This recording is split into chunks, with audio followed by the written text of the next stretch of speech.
I'm working for an NGO called Management Sciences for Health. We are an NGO that is working on HIV/AIDS. I'm sure you know about HIV/AIDS. Yes. Right. So, but today we are not going to talk on HIV/AIDS. We are simply going to talk something on healthy eating and physical activity. Healthy eating. You all know what healthy eating means? Eat healthy food. Right. And then physical activity. Do you know the importance? Anybody? How important is exercise? Is it important for us to be doing exercise? Yes. Are we observing that? Yes. Alright, how many times in a day? Once? In a week? Or you exercise in the morning? All the time, every day? That's very good. You are doing quite well. So, I'll be talking to you briefly. It's just going to be a very brief lecture, alright, on school health guidelines to promote healthy eating and physical activity. I hope you can see very well. Yes. Alright, so by the end of this lesson, we're supposed to define the terms overweight and obesity, and then describe 3 health consequences of childhood obesity, explain the purpose of school health guidelines to promote healthy eating and physical activity, also to identify at least 2 healthy eating and 2 physical activity policies or practices that can be implemented in schools to address problem of obesity. I'm not going to go through all the slides. This is just a summary. So when we talk of overweight, we say overweight is having an extra body weight for a particular height from fat, muscle, bone, or water. But I want us to focus mainly on the word obesity. Alright? When we say obesity, we mean having a high amount of excess body fat. Alright? That is just the literal definition of it. And what we mean by energy balance is that we're supposed to have an equal sign between energy we take and the energy we give out. That is to say, the kind of food we eat is supposed to give us energy. Is that true or false? Yes. Good. So that energy, we're supposed to use it. By the time you eat and then you go and sleep without any physical activity, it means this balance is not going to be an equal. You will see that energy in will be greater than energy out, and that is going to give us obesity. Do you understand? Yes. Very good. So this is just a graph to show you a statistics that was done, or a research that was done on American children. It was found out that this is the age range, 6 years to 11 years. I know we are all older than 11, but probably most of us fall within this age category, between 12 and 19. So it was found, this color, if you follow it, in America in 1970, it was found out that about 4 to 5 children out of 100 were obese. But when they project to 2007 to 2008, they realized that about 18 children out of 100 between this age, 12 to 19, or let me not say children, but teenagers, all right, between this age bracket, between 12 to 19, were actually found to be obese. So you can see the ratio, 4.2 to 18.9. It means there is an increase. Are you getting the message? Yes. And even in Nigeria here, because of the kind of lifestyle that we found ourselves in, maybe the Western kind of diet that we eat, computer games, after school hours we go back home, we put our books and then start playing games with the computer. Alright? We don't have time to do some physical exercise.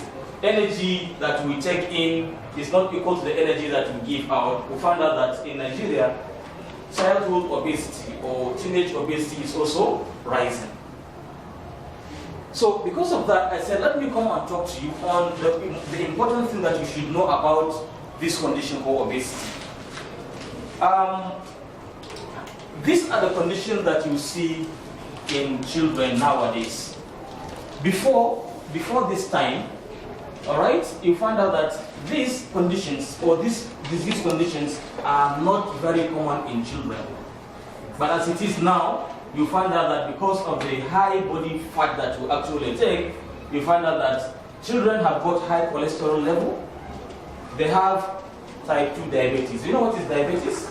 Yes. All right. So you find out that people have got excess sugar, or they have problem handling sugar. High blood pressure in children, which is also called hypertension.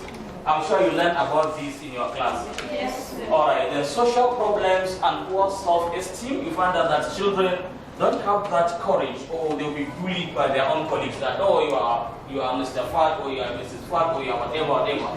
And that's why because of that, they have these social problems. And then sleep disturbances. If somebody is obese, he can also have problem with sleep, and some bones problem, orthopedic problems. Right, so in adults, and what you should also bear in mind is that somebody, a child or a teenager who is obese, it's likely that in adulthood, when he reaches adults, he's also going to be obese. So because of that, these are the conditions that you see in people who are obese, that is heart diseases, cancer, stroke, type 2 diabetes, osteoarthritis. I'm not going to bother you with all these big English words or scientific words. I'm sure when you go, since you are science students, you are already very much familiar with some of them. And I believe when you proceed after graduating from here, when you go to university, you'll be dealing with a lot of this, especially for those of you who are going to be doctors. All right. Does anybody want to be a doctor here? Yes. Very good. So you get used to all of these terminologies. You get used to them very well. Okay. So what are the factors that contribute to obesity? We have this lack of physical activity, sedentary lifestyle, unhealthy diet, even the environment that we live can actually promote obesity. Some environments, you find out that they don't actually promote physical activity. You are always confined to a particular place. So because of that, of course, there is also genetic predisposition. Some people are naturally obese because their parents are also obese. So this, from this one, number 2 to number 4, we can actually control it. It is genetic that we cannot control. So these are called modifiable factors, and this is non-modifiable. We cannot modify the genetics. We cannot change our genetic makeup. But for this, vast majority of us are having this problem because of the modifiable factors. All right? Sedentary lifestyle and physical activity go hand in hand. When you eat all this junk food. You go to these food outlets. All right? You get pizza. You have shawarma. You have ice cream. You have this and that. They are really nice to take. They are sweet. All right? But you don't know that you are consuming a lot of junk. That is actually going to cause a lot of problems because. You remember in your biology, the circulatory system. Yes. Alright, the blood vessels have got layers. Alright, the inner layer, the middle layer, the outer layer. Very good. So the blood vessels, when you eat this cholesterol, the cholesterol will actually go and deposit. It will now be depositing gradually, and the diameter of that blood vessel will be narrowing because of the fat that is there. So as it narrows, the narrowing can take place anywhere in the circulatory system. In the heart, for example, you know there are blood vessels that actually supply the heart. Alright, so you find out that some people, because of that, they will get some heart conditions, ischemic heart disease. Because the fat has gone there, it occludes or it blocks that artery that supply the heart. As such, you find out that the heart is not getting sufficient blood to also pump. So because of that, you find out that somebody has heart problem because of a sedentary lifestyle and taking of this junk food that they are usually very sweet, very nice to take, all right?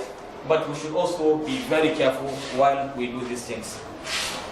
Okay, here we look at what we can do, all right? There are interventions all over. You look at the society all over, you find out that something can be done.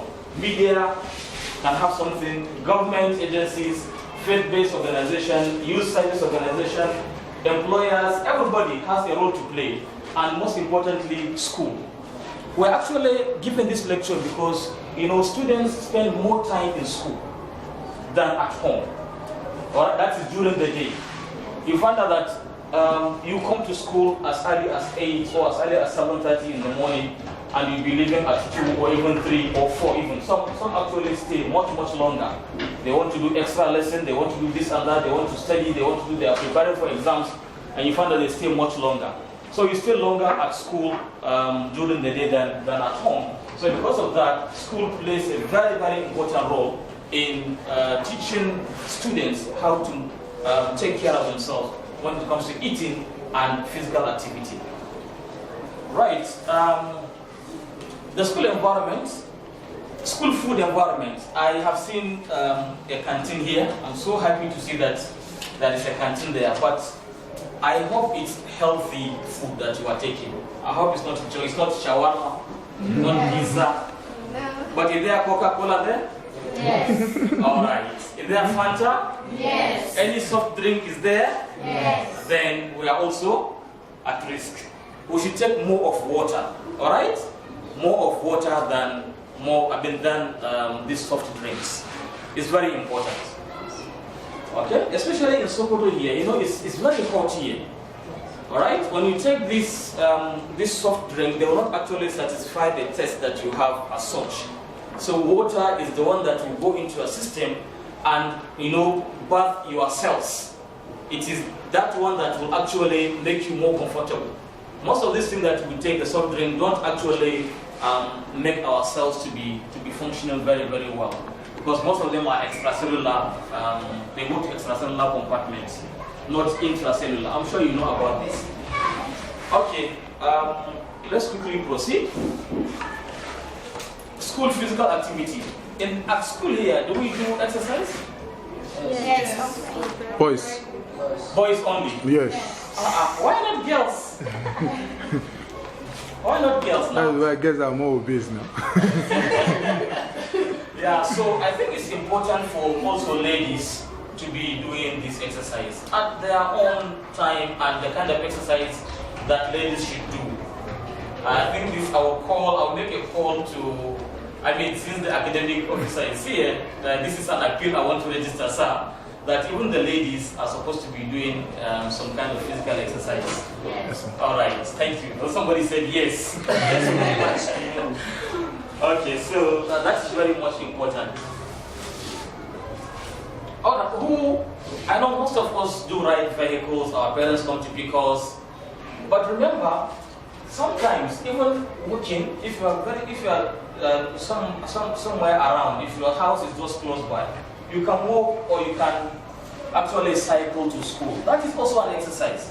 Although we know because of some maybe security issues and the likes, we don't want to expose ourselves to a lot of risk because of our environment. But had it been our environment is normal environment, if you are living close to school, for example, this area or these houses around, you don't need to ride a vehicle for goodness sake. You can simply walk. That walking you are doing is an exercise. Or you are cycling, you buy a bicycle or your parent buy a bicycle for you.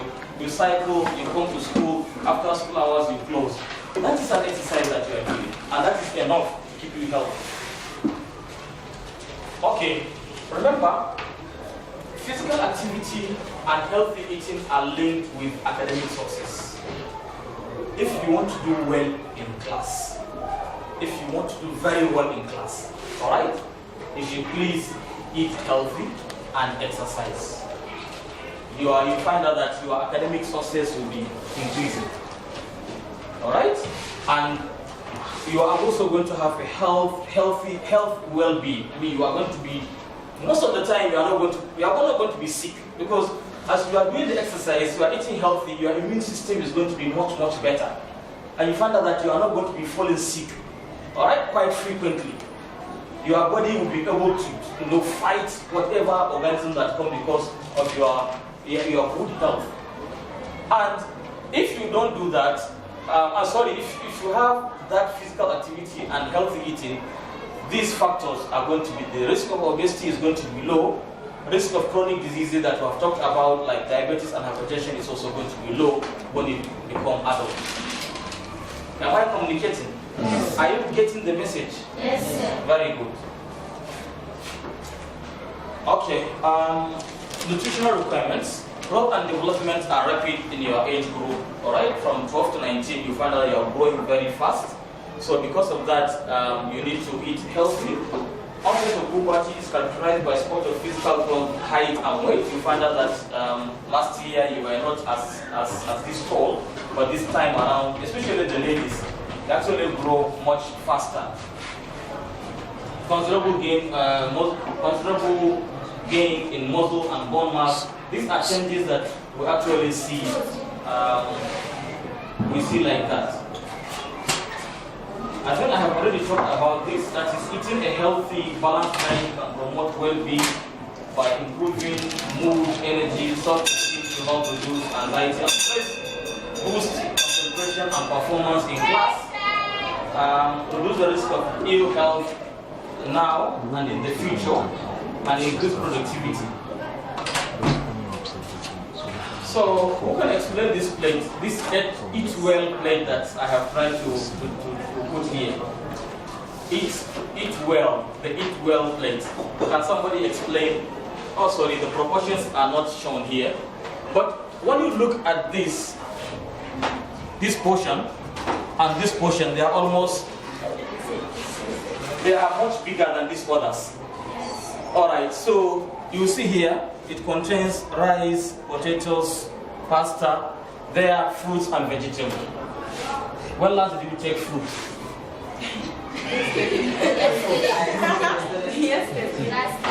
Yesterday. Last night. Okay.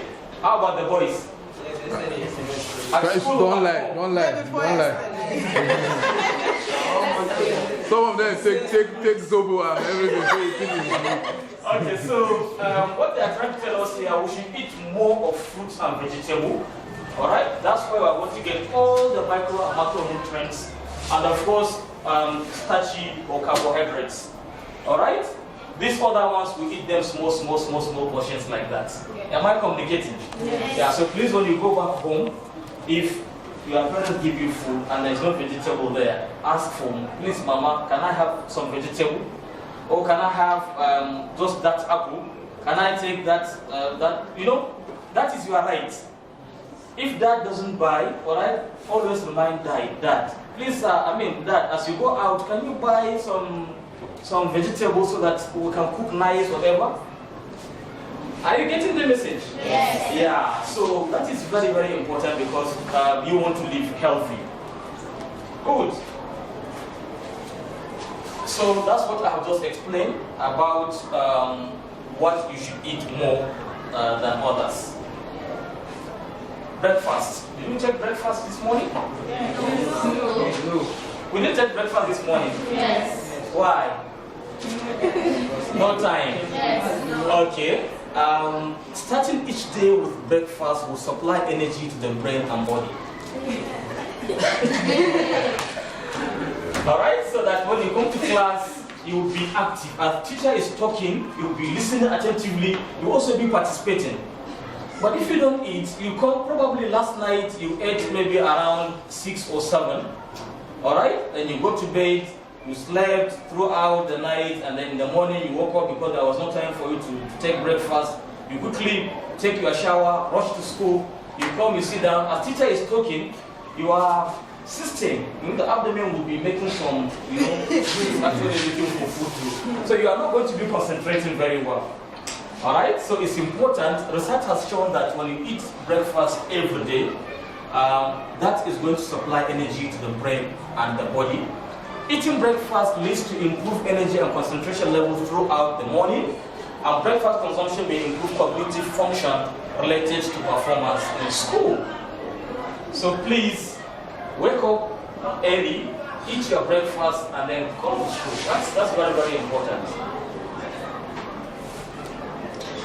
For physical activity, we say physical activity through life is important for maintaining energy balance and overall health. At least 60 minutes of moderate intensity physical activity each day is recommended if you can.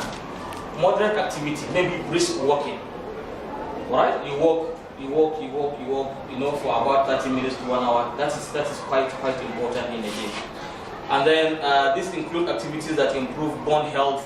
It improves bone health, muscle strength, flexibility, and at least that you do that twice in a week. That is the not the moderate now. The moderate activity that you do each day, you can do it. If you don't have the time to do every day, if you can at least maintain that 2-3 times in a week, that would be great. All right. Food eaten at school can make up a substantial proportion of the diet and have a significant effect on functions such as learning, memory, information processing, and mood. So when I saw the food there, I was very happy that yes, you have healthy, all right, you have healthy food. But if there is no vegetable, you can maybe bring vegetable, or you ask Mama to prepare vegetable if it's allowed. That is. But soft drinks, as I said, please take less of soft drink. Drink more of water. All right, that is more important. Soft drink is energy dense. All right, it's energy dense. It doesn't supply you with the required nutrient that you actually need. Okay, this I think will not concern you much. This is just school health guideline that will promote healthy eating. This is for the school. All right, that if the school doesn't have like a mechanism or a system whereby that is this kind of activity, the school is supposed to have that. This is just, the purpose is to provide science-based guidance for schools on establishing a school environment supportive of healthy eating and physical activity. It's very, very important. And those are the 9 guidelines. While we don't have to go through each one in details, and school can choose which one they can start with. Policies and practice. The school environment itself. Alright? We have a pitch where we go out and do physical activity. If it's a football for the boys, or lawn tennis, or volleyball, or whatever. Alright? That is very, very important. Nutrition service, they are here, but are they healthy? Alright? Physical education, I know we do that. Physical education, our teachers always tell us about physical education and health education. This go hand in hand. School health services, family and community. The school is also supported because we have parent-teachers association. When the parents come, the teacher will sit down with them and talk about the well-being, the health of their students. Alright? That interaction actually brings about a lot of improvement. But the parents hear from the teachers, alright, it carries a lot of weight. So maybe what we'll do is, since we have this parent teacher association, during one of the parent teachers association, we can actually talk to the parents about this healthy eating and lifestyle of the children. Even after school has closed, during holidays, the students can actually continue to practice what they learn at school. And the parents can encourage them. And even the teacher themselves or the staff, support staff of the school are supposed to be observing that diet, thing that I've talked about, and the exercise. And then, of course, professional development. These are guidelines that, as I said, you can choose the one that you think are really important for you, that yes, I want to promote this in my school. When I go back home, this is what I'm going to be telling my mother about this healthy eating and the like. My dad, I will also ask him to be buying more of fruits and vegetables when he goes out, alright? Or when mom is going to the market, I'll tell her, I'll follow her. Mom, please bring this fruit. I really like it. When you persist, she's going to buy it for you. Alright? Okay, so in a nutshell, as I said, I'm not going to go through all this because it might not actually concern you. But you can simply read through the slides as I go, and then we conclude the lecture. As I said, it's going to be a very short lecture, But I hope it's fruitful. I hope you have actually gained something from the lecture. Yes. Very good. So those are the slides. I know you have probably a class that you would like to attend, right? I'm going to leave. I'm going to provide the academic officer with a copy of this, so that any time that anybody wants to have access to it, you can at least always refer. All right? Yeah. So those are the 9 guidelines that I have highlighted, and then these are just the explanation for them. Right. So in summary, dietary improvements that are required. These dietary improvements are in line with following a healthy, balanced diet as depicted in the Eat Well plate. You remember the Eat Well plate? Yes. Very good. More fruits and vegetables, whole grain food, micronutrients are going to be there, dietary fiber, more milk, all right, for you to have this calcium because your bones are growing, so you need calcium is needed for that, all right, and the vitamins are also there, more iron-rich food, pulses, dried foods, fortified bread, okay. Fish is also important. Less food high in saturated fats and added sugar, biscuits, cakes, soft drinks. We like eating these things very well. Don't we? Yes. Yeah, if you open our school bags, I'm sure you'll find maybe a chocolate there or a biscuit there. Alright? Alright, so those ones we eat less of them. Alright? More of fruits and vegetables. They are actually very, very important for our health. Okay, less salt, of course. These snacks that we go out to take in Mr. Biggs and all those, this ice cream, they are actually contributing to a lot of health problems that we see today. I think I will stop here. Those are the links that we got the lecture from. I thank you so much for your attention. Thank you very much. Yeah. And tomorrow, by the grace of God, we are going to have 2 lectures, also brief. Alright? Brief lectures tomorrow. One, we are going to be talking on HIV/AIDS. I'm sure you heard about HIV/AIDS. Alright? So it's important that we also talk something briefly on HIV/AIDS and then Ebola virus disease. Have you heard of Ebola? Yes. Yes. So we also need to know something. I know you already know, but I just want to remind you on the Ebola virus disease tomorrow. Those 2 simple, straightforward. They are not going to be more than 30 minutes each. I thank you so much. Thank you, sir. Thank you very much.